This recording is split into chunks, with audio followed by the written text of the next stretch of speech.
మణికంఠ గారు. 2 ఏళ్ల నమ్మకం, అభివృద్ధి, సంక్షేమ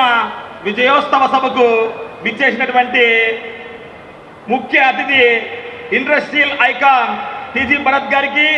అనంతపురం జిల్లా అద్భుతమైనటువంటి వాగ్దాటి ఆర్థిక శాఖ మంత్రి శ్రీ పయావులు కేశవ్ గారికి, మా అనంత జనసేనాని శ్రీ టీసీ వరుణ్ గారికి, పసుపు దళపతి శ్రీ పూల నాగరాజు గారికి, కాషాయ దళపతి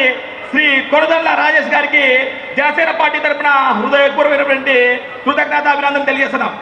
ముఖ్యంగా ఇంతటి అద్భుతమైనటువంటి విజయోత్సవ సభని నిర్వహించుకునేటికి ఇష్టపడి, కలబడి, కష్టపడి ఇక్కడికి వచ్చినటువంటి 5 ఏళ్ల వైసీపీ నిరంకుశ పాలన చెమరగితం పడినటువంటి పసుపు సైన్యానికి, జన సైన్యానికి, కాషాయ దళపతులకి మరీ ముఖ్యంగా అద్భుతమైనటువంటి పోరాట పడిమతో ఈ రాష్ట్రం కోసం తనను తాను తగ్గించుకొని హెచ్చింపబడ్డ నాయకుడు శ్రీ కొరద పవన్ కళ్యాణ్ గారికి జయజయలు తెలుపుకుంటూ, ముఖ్యంగా ఈ వెన్నుపోటు దినోత్సవంతో ప్రతి ఒక్క వైసీపీ కళాకారులు ఈ మధ్య రోజుల్లో నానా యాగి చేస్తున్నారు. ముఖ్యంగా మా నాయకుడు అధినేత పవన్ కళ్యాణ్ గారిని మత విద్వేషాలు రెచ్చగొడుతూ, ప్రాంతాల విద్వేషాలు రెచ్చగొడుతూ, ముఖ్యంగా మీకు ఒకటేమని చెప్తున్నాం, పవన్ కళ్యాణ్ గారు తగ్గించుకొని ఈ రోజు కూటమికి అండగా నిలబడ్డాడు కాబట్టి గౌరవ ప్రధాని శ్రీ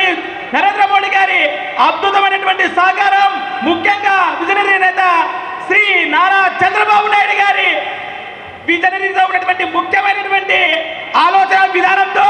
ముఖ్యంగా శ్రీ కొనిదెల పవన్ కళ్యాణ్ గారు ఈ రోజు అండగా నిలబడ్డారు కాబట్టి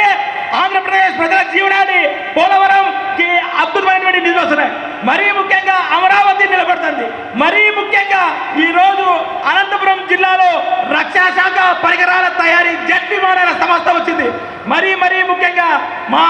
గౌరవ శాసనసభ్యులు గుమ్మలూరు జయరాం గారి సహకారంతో శ్రీ కసాపురం నెట్టిగడ్డి ఆంజనేయ స్వామి టెంపుల్ ని తిరుపతి దేవస్థానానికి ఏమాత్రం తీసుకోకుండా డెవలప్ చేసుకుంటున్నాం. ఏదేమైనా వైసీపీ నాయకులకి ఒకటే చెప్తున్నాం, మీలాగా క్రూరంగా సింహం సింగల్ గా రాదు. మేమంతా ఉన్నటువంటి వ్యక్తులందరూ పాలిచ్చే ఆవులు లాంటి వాళ్ళు, మేమంతా ఆవులు లాంటి వాళ్ళు, మీ అందరికీ మంచి చేస్తామని రాబోయే రోజుల్లో ఖచ్చితంగా అంటే ఈ వైసీపీ నిరంకుశ పాలనకి వాళ్ళ ఆలోచన విధానానికి మరొకసారి చెప్రగీతం పాడుతూ కూటమి ఐక్యతతో ఉండాలని, కలిసి ఉంటే కళలు సాకారం చేసుకుందామని తెలుసుకుంటూ ఇంత అద్భుతమైనటువంటి అవకాశం ఇచ్చినటువంటి ప్రతి ఒక్కరికి గౌరవ నమస్కారాలు తెలుపుకుంటూ భారత్ మాతాకి